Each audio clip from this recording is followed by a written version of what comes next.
오늘 본문은 예수님의 그 고별 설교라고 하는 그 부분 가운데 있는 본문입니다. 사람이라면 누구든지 자기 자신의 인생의 끝자락 혹은 어떤 일의 마지막 부분에 이르게 된다면 사랑하는 자들을 향하여서 중요한 이야기를 하지 않을까 생각을 합니다. 저도 이전 교회에서 우리 청년들과 또한 교회에서 교구로 사역을 하면서 마지막 설교했던 것들이 생각합니다. 그 마지막 부분에 제가 이런 이야기를 했었어요. 예수 잘 믿고 천국에서 만나자. 예수 잘 믿고 천국에서 꼭 만나자라는 이야기를 하고 제가 이제 산성교회로 다시금 이제 부임하는 그런 시간들이 있었습니다. 정말 그 청년들을 향한 그 제 진심이었어요. 그들에게 있어서 가장 필요한 것이 무엇인가? 하나님 앞에서 그들에게 가장 필요한 이야기가 무엇인가 생각할 때에 예수 잘 믿는 것이고 천국에서 다시 만나는 것이라는 생각이 들었습니다. 이처럼 우리 예수님께서도 자기 자신의 삶이 이제는 점점 십자가를 향하여 다가갈 때에 그 사랑하는 제자들을 향해서 어떠한 것이 가장 필요할 것인가, 어떠한 이야기가 가장 중요한 것인가 하는 생각하는 그 부분 가운데서 오늘의 말씀이 들어있다라는 것입니다. 출애굽 여정의 끝자락 가운데서 가나안 땅을 바라보면서 고별 설교와 같던 모세의 진중한 이야기를 담은 신명기서를 읽어보시면 아마 그 모세의 마음, 하나님의 마음을 한번 조금 느껴보셨을 것이라 생각합니다. 이처럼 여호와와 같은 그 말씀의 이야기가 오늘 사랑하는 그 제자들에게 전해졌다라는 거예요. 예수님은 사랑이란 세 계명을 가르쳐 주셨으며 또한 자기가 곧 아버지 집으로 올라가게 될 것인데 너희 모두를 위하여서 처소를 예비하겠다 약속의 말씀을 하셨습니다. 또한 더 나아가서 오늘 본문의 이야기가 되는 것 같이 또 다른 보혜사, 그 보혜사를 너희에게 보내주겠다라는 약속의 말씀을 해주시는 것입니다. 여러분의 인생 가운데 혹시 한 번쯤 내가 중요하게 여겼던 인물, 의지했던 어떤 사람이 내 삶 가운데 떠나가게 되는, 혹은 그 사람이 부재되어지는 현상을 혹시 경험해 보신 적은 없으십니까? 아마 예수님과 동행했던 제자들의 삶, 3년 동안 같이 동행했던 그들의 삶 가운데 예수님의 존재는 아마 자기 자신들의 그 어떤 것보다 중요한 그리고 의미 있는 어떤 자리를 분명 잡았을 것입니다. 예수님을 따라다니면서 수많은 기적들을 경험했죠. 그리고 하나님 나라에 대한 이야기도 많이 들었고 설교도 들었습니다. 그러면서 이 예수님과 함께 한다면 내가 지금까지 살아왔던 삶과는 전혀 다르게 아주 괜찮고 근사하고 멋있는 삶을 살아내지 않을까라는 믿음과 생각들이 아마 제자들의 마음속에 분명히 있었을 거라는 거예요. 그런데 그 예수님께서 어떻게 하신다고요? 얘들아, 내가 곧 떠날 거야. 내가 곧 떠날 거야 라는 그와 같은 말씀을 하시게 되었습니다. 그럼 제자들은 어떨까요? 우왕좌왕할 겁니다. 이럴 수는 없어. 주님 그러시면 안 돼. 그건 말이 안 되는 거야. 제자들의 마음속에는 혼란과 근심과 걱정들이 분명히 가득했다는 겁니다. 우리 예수님 그 제자들의 마음을 모르시지 않으셨을 것입니다. 그렇기 때문에 오늘의 본문의 말씀과 같이 또 다른 보혜사를 그들에게 보내주신다라고 약속해 주시는 것입니다. 보혜사가 무엇입니까? 헬라어로 파라클레토스라고 합니다. 이걸 정확하게 표현하면 여러 가지 얘기했겠지만 곁으로 부름을 받은 자라는 표현이라고 합니다. 법률 용어라고도 하는데 변호사 혹은 대언자라는 의미로 이해할 수도 있습니다. 그러니 우리는 이것을 어떻게 이해할 수 있을까요? 옆에서 우리와 함께 하시며 보호하시고 은혜를 베푸시는 분 정도로 이해하면 옳지 않을까 생각을 합니다. 그래서 이 성경에서 보혜사라는 단어는 요한일서에서 예수님에게 먼저 사용되어졌어요. 요한일서 2장 1절에 보면 이렇습니다. 만일 누가 죄를 범하여도 아버지 앞에서 우리에게 대언자가 있으니 곧 의로우신 예수 그리스도라 되어 있는데 이 대언자라는 단어도 파라클레토스라는 단어입니다. 보혜사라는 단어와 똑같은 단어가 사용되었어요. 그러니까 예수님은 우리의 보혜사가 되신다는 거예요. 우리와 함께 하시는 분, 우리 곁에서 우리를 이끄시는 분이 예수 그리스도라는 겁니다. 그래서 제가 서두에 여러분에게 이렇게 선포했습니다. 예수님 영원히 우리와 함께 하신다는 거예요. 믿으십니까? 정말 우리의 삶 가운데 함께 하심을 꼭 믿고 확신하시길 바랍니다. 이런 믿음의 확신이 없으면 우리는 그 어떤 신앙생활도 뿌리 없이 하는 것과 다르지 않습니다. 마귀가 죄인된 우리를 고소하여 혹은 율법이 우리를 정죄할 때에 하나님 보좌 우편에 계신 우리 주 예수께서 우리의 뭐가 되십니까? 대리자가 되신다는 거예요. 저 김정은 목사 죄인이지만 죽어 마땅한 인생이지만 내가 그를 대신해 십자가에 죽었습니다. 그가 나의 죽음을 믿고 나를 그리스도로 고백하고 영접했습니다. 하나님 하는 그 순간 저는 무엇이 됩니까? 값없이 의인이 된다는 거예요. 이것이 우리와 함께 하시는 보혜사 되신 예수님의 모습이란 겁니다. 그래서 요한복음 14장 16절에 이런 이야기가 있습니다. 내가 아버지께 구하겠으니 그가 또 다른 보혜사를 너에게 주신다라는 거예요.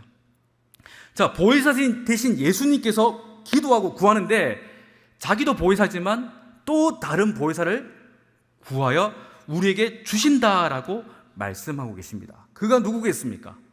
성령님이라는 거예요. 예수님께서 하늘에서 우리의 보혜사가 되신다면 성령님은 이 땅을 살아가는, 이 육체 일대를 살아가는 모든 주님의 종들의 보혜사가 되셔서 함께 하시고 이끌으시고 인도하시고 가르치신다라고 여러분 꼭 기억하시기를 바랍니다. 그래서 16절 후반부에는 또 이런 말씀이 있습니다. 또 다른 보혜사를 너희에게 주사 영원토록 너희와 함께 있게 하리니. 자, 보혜사를 보내신 이유가 무엇입니까? 영원토록 함께 하시기 위함이라는 거예요. 자, 보혜사 대신 예수님은 떠나가셨으나 그분이 우리와 함께 하신다는 것은 무엇으로 완성할 수 있습니까? 성령께서 우리와 함께 하실 때에, 더 정확하게 말하면 그가 우리와 함께 하심을 믿고 확신할 때에 주님은 우리와 함께 하시는군요 라고 고백할 수 있는 것입니다. 보혜사 되신 성령님을 주님의 몸된 성도에게 보내신 그 분명한 이유, 즉 영원토록 함께하라 허락하신 그 이유를 여러분 꼭 믿고 살아가는 성도의 여정들이 되시길 간절히 바랍니다. 왜 하나님 아버지께서는 또 다른 보혜사이신 성령님을 영원토록 함께하도록 우리에게 보내셨을까요? 이 질문에 있어서 더욱더 궁극적인 질문을 우리는 생각해 봐야 됩니다. 우리 인생의 가장 중요한, 가장 궁극적인, 즉 우리에게 가장 필요한 것이 무엇이겠습니까? 여러분 뭐라고 생각하세요? 다른 것이 아니라 복음이겠죠. 우리가 이렇게 변화된 삶을 사는 것은 다른 것이 아니라 복음입니다. 곧 예수님의 이야기라는 거예요. 복음은 다른 것이 아닙니다. 죄인을 사랑하사 구원하기 위해서 보냄을 받은 예수 그리스도에 관한 모든 이야기가 뭐라고요? 복음이라는 거예요. 그러니까 내가 죄인이면요, 그 예수님의 이야기는 나와 무관한 이야기가 아니라 나와 상관된 이야기라는 것입니다. 그러나 예수 없이 살아가는 인생들의 삶은 어떻습니까? 예수님을 모른 채, 예수님을 외면한 채 살아가는 그 인생들의 결론을 전도서 1장 2절은 이렇게 얘기합니다. 헛되고 헛되며 헛되고 헛되니 모든 것이 헛되다. 따라합시다. 모든 것이 헛되다. 왜요? 예수님 없으니까. 복음이 없으니까 다 헛되다라는 겁니다. 헛되다라는 거예요. 여러분 우리의 삶에 이것은 꼭 필요해 하던 것들, 시간이 지날수록 별 의미 없이 사라지는 것들, 별 의미 없이 쓰레기통으로 가는 것들, 우리 삶에 얼마나 많이 있습니까? 우리 젊음의 때, 혹 싱싱할 때, 저도 싱싱할 때가 있지 않았겠습니까? 그죠? 그런데 저도 40 중반이 넘어가면서부터 그때 자랑했던, 그때 중요하다 여겨졌던 것들이 점점 무가치함을 느끼면서 우리가 언젠가는 하나님 앞에 서는 그날, 내가 자랑했던 것, 내가 옳다 여겼던 것들이 다 결국에는 헛된 것이 되겠구나라는 생각을 가지게 하더라는 것입니다. 그러나 전도서 12장 그 마지막 부분에 보면 13절에 이런 말씀이 있습니다. 우리 같이 읽어볼게요. 시작.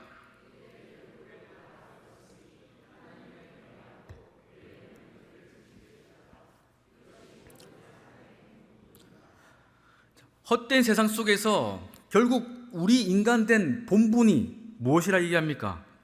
하나님을 경외하고 그 명령을 지키는 것이라는 거예요.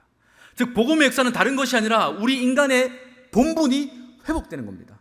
하나님께서 창조하신 저와 여러분의 그 모습들이 다시금 그때로 회복되는 거예요. 하나님을 만나는 겁니다. 하나님을 예배하는 겁니다.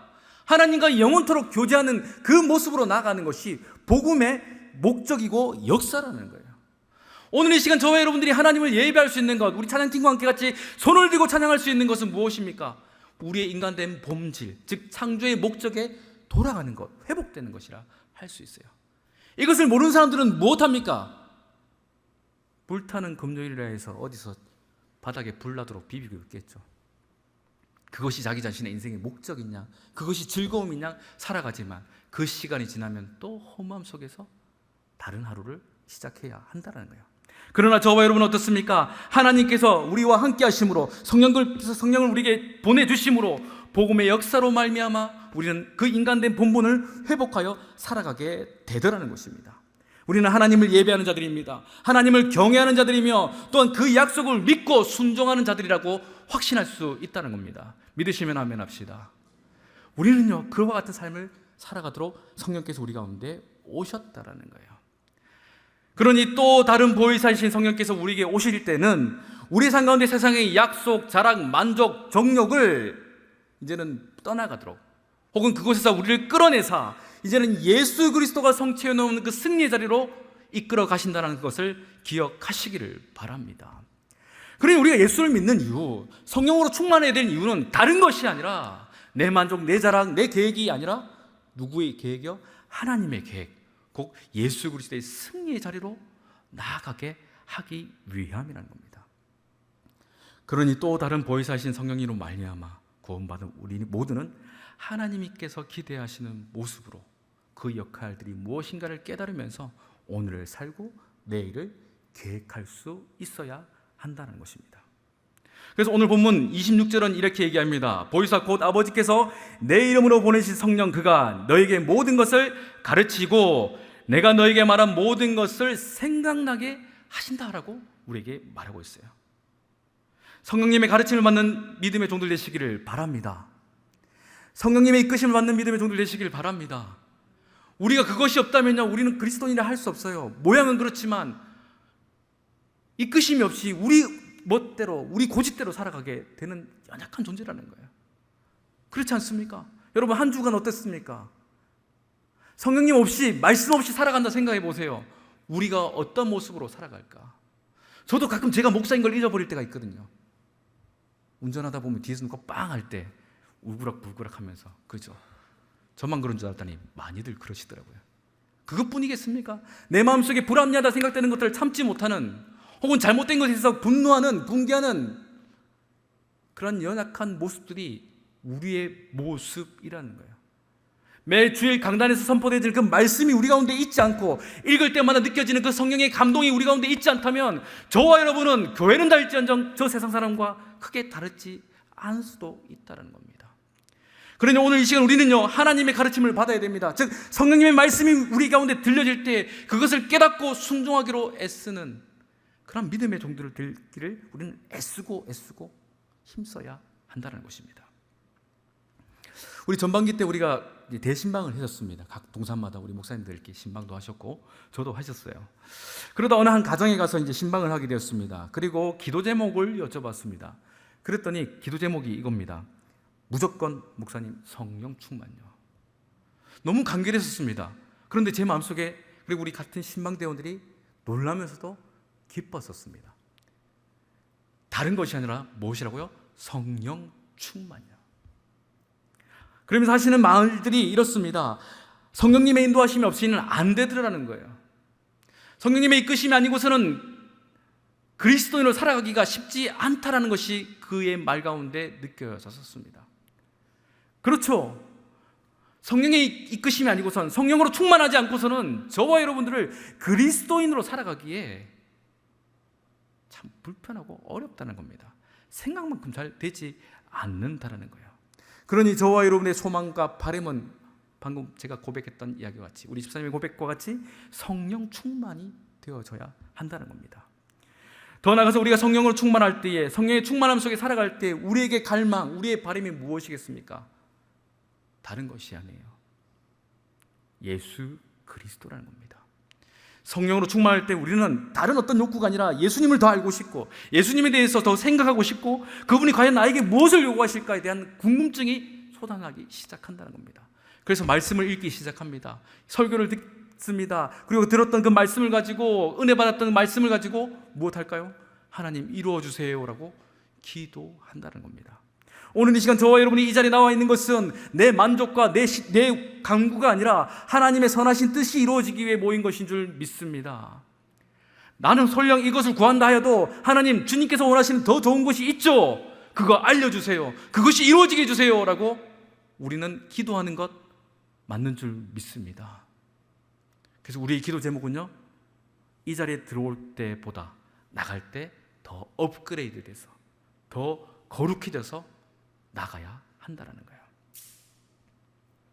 이와 같은 성령님의 이끄심 속에서 예수 그리스도를 알아가고 예수 그리스도께서 원하시는 것이 무엇인지 깨달았던 수많은 믿음의 선배들은 누구든지 나를 따라오려거든 자기를 부인하고 자기 십자가를 지고 나를 따를 것이라는 그 말씀에 아멘하여서 주님이 가라 하시는 그곳에 주저하지 않고 다 가섰습니다. 이 조선이라 불려졌던 이 땅 가운데도 수많은 외국인 선교사가 주저하지 않고 왔었다라는 거예요. 그들이 이 땅에 올 때 자신의 의를 위해서 혹은 자랑, 만족을 위해서 왔을까요? 그렇지 않습니다.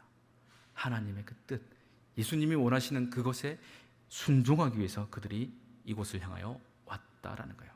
이뿐 아닙니다. 일제강점기 6.25로 인하여서 이 땅은 피폐질대로 피폐해졌었습니다. 모두가 절망이 없는 그 시대 속에서 수많은 믿음의 선조들은 더욱더 기도하였고 말씀을 사모했으며 성령께서 이 땅을 살리실 것을 기도하고 기도하여서 저와 여러분들이 누리는 이 은혜, 이 복 속에서 우리는 살아가게 되어지는 것입니다.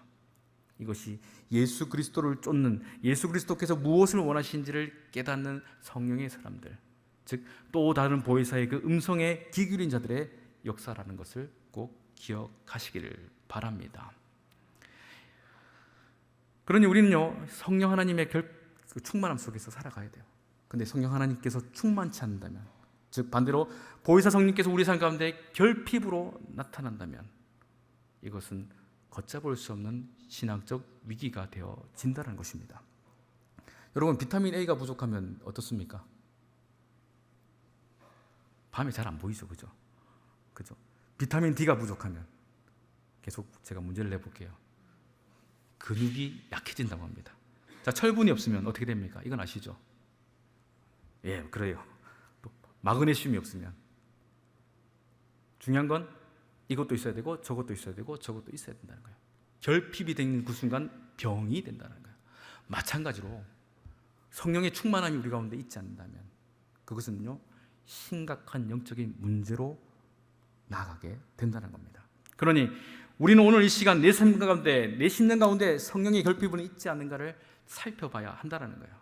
이와 같은 자들을 향해서 데살로니가 5장은 이렇게 얘기합니다. 성령을 소멸치 말며라고 얘기해요.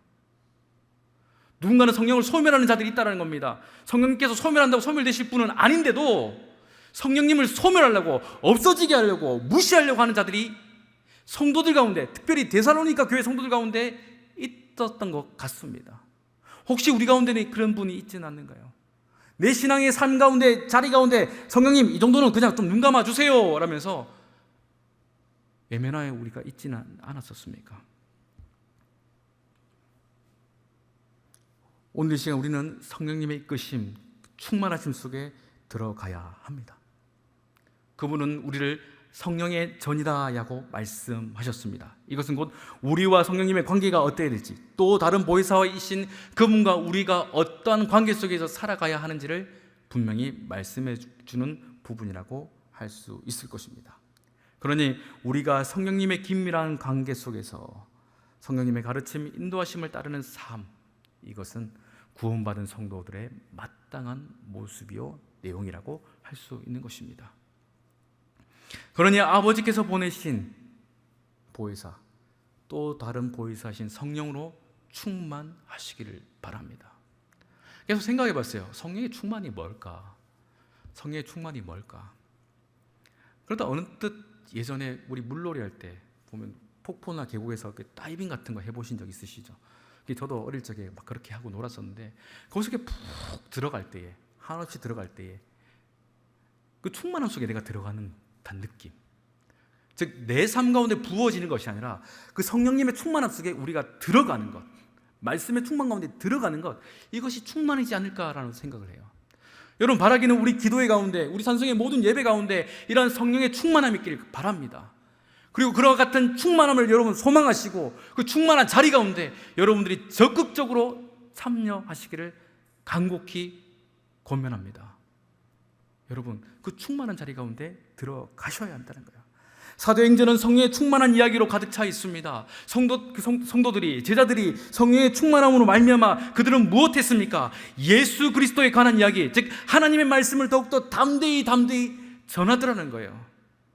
사도행전 4장 31절은 이렇게 이야기합니다. 빌기를 다음에 모인 곳이 진동하느니 무리가 다 성령이 충만하여 담대히 하나님의 말씀을 전하니라. 아멘. 그러니 우리가 성령으로 충만할 때, 우리 산성교회가 성령으로 충만할 때 우리 교회 가운데 뭐가 넘쳐나기 시작합니까? 하나님의 말씀이요. 여러분 가정 가운데 성령으로 충만하다면 그곳에 뭐가 있어야 돼요? 하나님의 말씀이 넘쳐나야 된다는 겁니다. 우리 자녀들의 삶이, 나의 삶이 성령으로 충만하려면 무엇으로 할 수 있을까요? 말씀이 얼마나 있는가, 말씀을 얼마나 사모하는가, 그것을 통해서 가늠해 볼 수 있다는 겁니다. 하나님의 말씀으로 가득 채워지길 바랍니다. 하나님의 말씀으로 충만케 되어지길 바랍니다.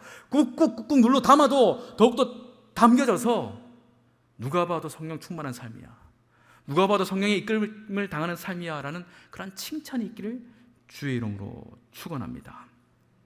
그렇게 되어진다면 질병이 떠나가고 악한 영들이 떠나가는 것은 나가라가 아니에요. 무엇입니까?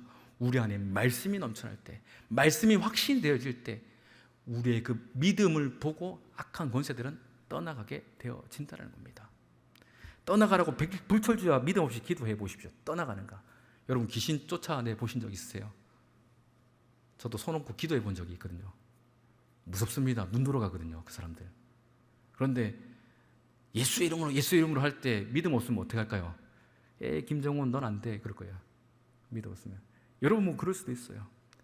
우리의 능력의 문제가 아니에요. 그것은요, 믿음의 문제예요. 내 안에 예수 그리스도를 향한 그 말씀이 충만한가, 하나님께서 주신 약속을 내가 믿고 확신하는가로 사단은 귀신같이 알아서 그 선포를 먹어줄 건지 아니면 정말 두려워 떠날 건지를 지들이 알고 판단한다라는 거예요. 그러니 바라기는 우리의 삶을 억누르는 모든 악한 권세가 우리 가운데 있는 말씀의 충만, 믿음의 충만으로 떠나가는 일들을 경험하시길 주의 이름으로 축원합니다. 그러니 이전과 전혀 다른 삶을 우리는 살아낼 수 있다는 거예요. 이제는 어떻게 살았는지 세상이 알고 내가 알지만 이제는 또 다른 보혜사이신 성령으로 충만케 되어질 때, 즉 아버지이신, 우리를 사랑하신 그 아버지께서 가장 좋은 곳으로 보내신 성령으로 우리가 충만할 때에 우리의 기도가 달라지고 우리의 삶이 달라지고 우리의 바람이 달라짐으로 말미암아 나도 상상할 수 없는, 누구도 가늠할 수 없는 놀라운 삶을 살아내게 되어질 것이라는 겁니다. 저 사람이 과연 하나님께 칭찬을 받을까, 저 사람이 하나님께 과연 멸류관을 받을까 하는 그 인생들이 그 영원한 나라에서 칭찬받고 하나님께 멸류관을 받고 영광을 돌리게 되어진다는 것입니다. 이런 놀라운 자리에 우리 모두가 나갈 수 있기를 간절히 바랍니다. 그러니 이제 우리가 무엇 해야 되겠습니까? 또 다른 보혜사이신, 즉 아버지께서 보내신 성령으로 충만하시길 바랍니다. 그분과 충만하시길 기도하시길 바랍니다. 그분과 충만하기 위해서 여러분 애쓰시기를 바라요. 여러분의 기도 제목의 1번이 되시기를 바랍니다. 저도요, 저희 아이들을 위해 기도할 때 고민 많이 했어요. 어떻게 기도할까? 머리가 똑똑해지길 기도할까? 얼굴이 잘생겨지길 기도할까? 그런 마음도 있지 않겠습니까? 저희 딸아이가 아이돌 되고 싶다 해서 고민을 했었습니다. 제가 봐도 쉽지는 않을 것 같은데, 아니야, 공부 열심히 해야 돼, 제가 그 말했거든요. 그런데 정말 아이들이 잘 때 손을 얹고 기도할 때 제 마음속에 오는 기도의 하나는 딱 그거였어요. 하나님, 성령으로 충만하게 하시고 예수 잘 믿게 해주세요. 정말 그것뿐이더라고요. 여러분이 사랑하는 자녀를 놓고 하나의 기도 제목을 선택한다면 무엇 선택하겠습니까? 분명 저와 다르지 않을 것입니다. 성령으로 충만한, 즉 아버지께서 우리에게 보내신 또 다른 보혜사이신 성령으로 충만한 삶이 되어질 때에 우리 삶의 지경은요, 우리가 상상할 수 없는 놀라운 은혜의 역사로 가득히 채워질 것이며, 그 가득히 채워진 일들로서 우리는 저 영원한 날에서 하나님과 영원히 기뻐하며 회자하며 살아가게 될 줄 믿으시기를 바랍니다. 이와 같은 은혜가 우리 이 자리에 있는 우리 산성의 모든 교우들에게 허락되어지기를 주의 이름으로 축원합니다.